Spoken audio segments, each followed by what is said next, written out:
Hi friends, வணக்கம். என் பேர் Abhi. Welcome to Indian recipes Tamil. நம்ம இன்னைக்கு ரெஸ்டாரண்ட் ஸ்டைலில் ரொம்ப டேஸ்டியான தேங்காய் சட்னி எப்படி பண்ணுறதுன்னு பார்க்க போகிறோம்.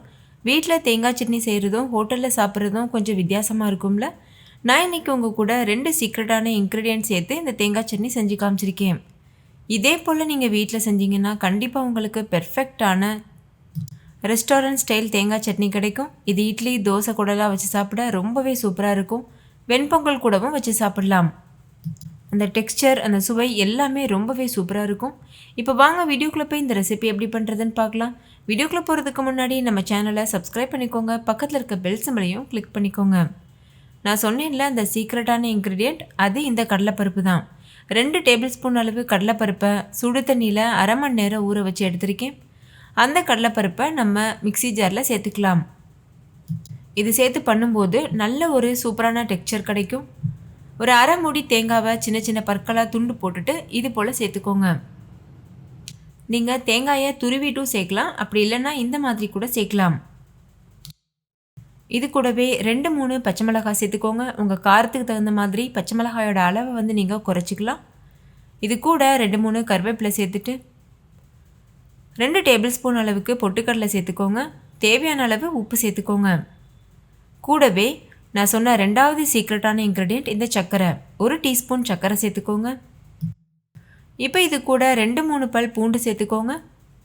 நான் தோலோடு சேர்த்துருக்கேன். கூடவே 2 சின்ன சைஸ் துண்டு இஞ்சி சேர்த்துக்கோங்க. உங்களுக்கு தேவைப்பட்டதுன்னா நீங்கள் ஒரு சின்ன துண்டு புளி கூட வச்சு அரைக்கலாம். நான் புளி வைக்கலை. தேவையான அளவு தண்ணி சேர்த்துட்டு இதை நல்லா நைஸாக அரைச்சி எடுத்துக்கோங்க. இதோட டெக்ஸ்சர் பாருங்கள் எவ்வளோ பெர்ஃபெக்டாக இருக்குது. நம்ம இன்னும் கொஞ்சம் கூட இதில் தண்ணி சேர்த்து நம்ம மிக்ஸ் பண்ணலாம். பவுலில் சேர்த்துட்டு அதுக்கப்புறமா தேவையான அளவு நம்ம தண்ணி சேர்த்துக்கலாம். இல்லை உங்களுக்கு கெட்டி சட்னி பிடிக்கும்னா இப்படியே கூட நீங்கள் தாளிச்சிட்டு சர்வ் பண்ணலாம். இந்த 2 இன்க்ரீடியண்ட்டும் சேர்த்து கண்டிப்பாக செஞ்சு பாருங்கள், பெர்ஃபெக்டாக வரும். இப்போது மிக்ஸி ஜாரில் கொஞ்சமாக தண்ணி சேர்த்துட்டு லேசாக அலசிட்டு அந்த தேங்காய் சட்னியோடு சேர்த்துருக்கேன். இப்போ ஒரு தடுக்கா பேன் வச்சுக்கோங்க. அதில் 1 டீஸ்பூன் எண்ணெய் சேர்த்துக்கோங்க. எண்ணெய் சூடானதும் 1 டீஸ்பூன் கடுகு சேர்த்துக்கோங்க. கடுகு பொரிஞ்சதும் கொஞ்சமாக உளுத்தம் பருப்பு, 2 வரமிளகாய், 1 கொத்து கருவேப்பிலை இதெல்லாம் சேர்த்துட்டு நல்லா வதக்கிக்கோங்க.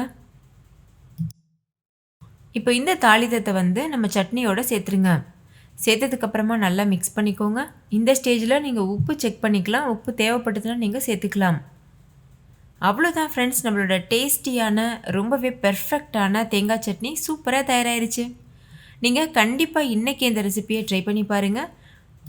நான் இன்றைக்கி நல்ல சாஃப்டான இட்லி கூட வச்சு சர்வ் பண்ண போகிறேன். ஸோ நீங்கள் ட்ரை பண்ணி பார்த்துட்டு உங்கள் எக்ஸ்பீரியன்ஸ் எப்படி இருந்ததுன்னு கமெண்ட்லேயும் கூட ஷேர் பண்ண மறந்துடாதீங்க. வீடியோ பிடிச்சிருந்தால் லைக் பண்ணுங்கள், ஷேர் பண்ணுங்கள், சப்ஸ்கிரைப் பண்ணுங்கள். தேங்க்யூ, பாய்.